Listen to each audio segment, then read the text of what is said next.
The first record of cake we have dates back to ancient Egypt and was more like loaves of bread with sweetened honey, as is stated at foodtimeline.org.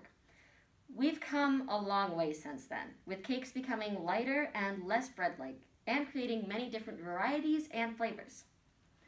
My name is Reagan B, and I'm from the Minneota Senior High fccla chapter. I chose food innovations as my category for fccla this year because I wanted to learn more about what baking looked like in the past, as well as be able to develop my own baking skills even more.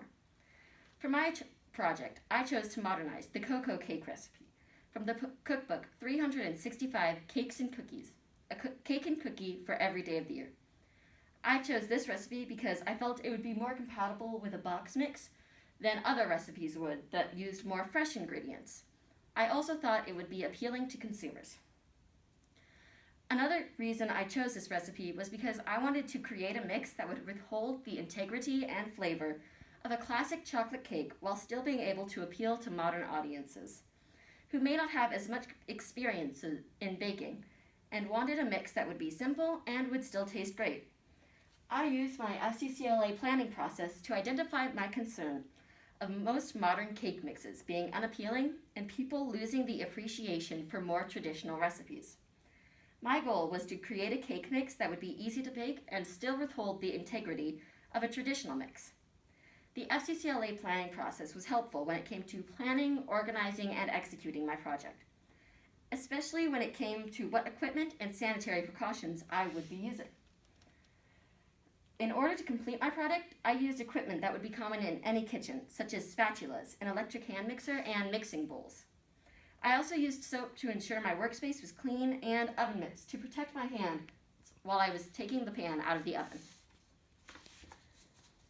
To put my plan into action, I started a test bake with the original recipe to get an idea of what changes might need to be made.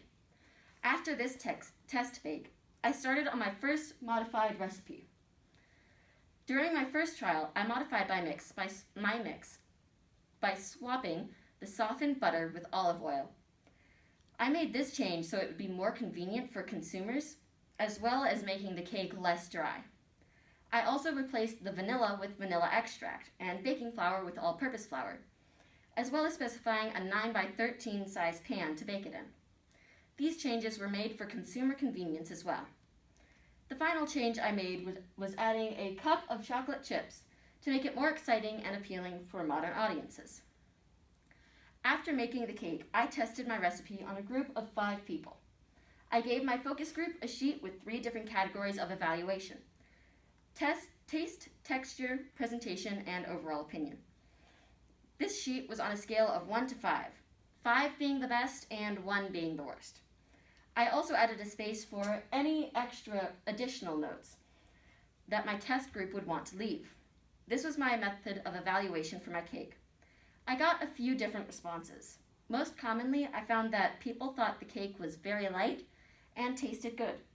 I wanted to enhance the flavor by be even more appealing during my next test. To do this, I added a tablespoon of instant coffee.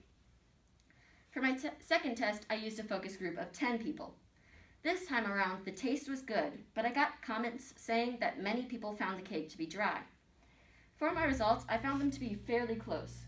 However, oddly enough, it seemed that people liked the first test better. If I were to sell this project, I would use my first test as my product because it was more well-liked. The cost of producing this cake was about 35 cents a serving. However, for a full box mix for an entire cake would cost about $3.51 to produce. I would suggest selling this cake at $7.25.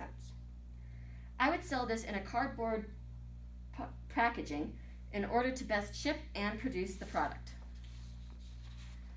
I also made a nutrition label as it would be seen on the box cake mix. With this label, I included information on allergens, such as the use of gluten, eggs, dairy, vanilla, and chocolate. This label also includes a list of all the ingredients in the dry mix, as well as the directions on how to bake and prepare the cake. While creating my changes, the area of sensory analysis and food science is the area that affected me the most. I used this area most because I wanted to create a recipe that would be appealing to the majority of people in order to create what I needed, and I used the information from feedback from the people. The idea of baking as a science was also very important when it came to producing my mix in order to measure correctly. The final step of the planning process is follow-up. If I were going to take this project further, I would make the cake more moist, as well as using a more widespread and diverse testing group. One skill that I learned and improved upon during this project was the skill of understanding and using information gathered from testing in order to improve and do better. Some obstacles that caused challenges were finding appropriate audiences, as well as finding ways to make the cake more modern. I overcame these challenges by finding an audience by working with my advisor to find a time and a group to test my cakes. I got ideas on how to make my cake more modern by looking into other modern cake recipes and comparing them to the recipe that I had in order to see what differences there might be. I really enjoyed this project because it allowed me to learn more about baking, as well as getting experience in marketing and business. Thank you so much for taking the time today to listen to my presentation.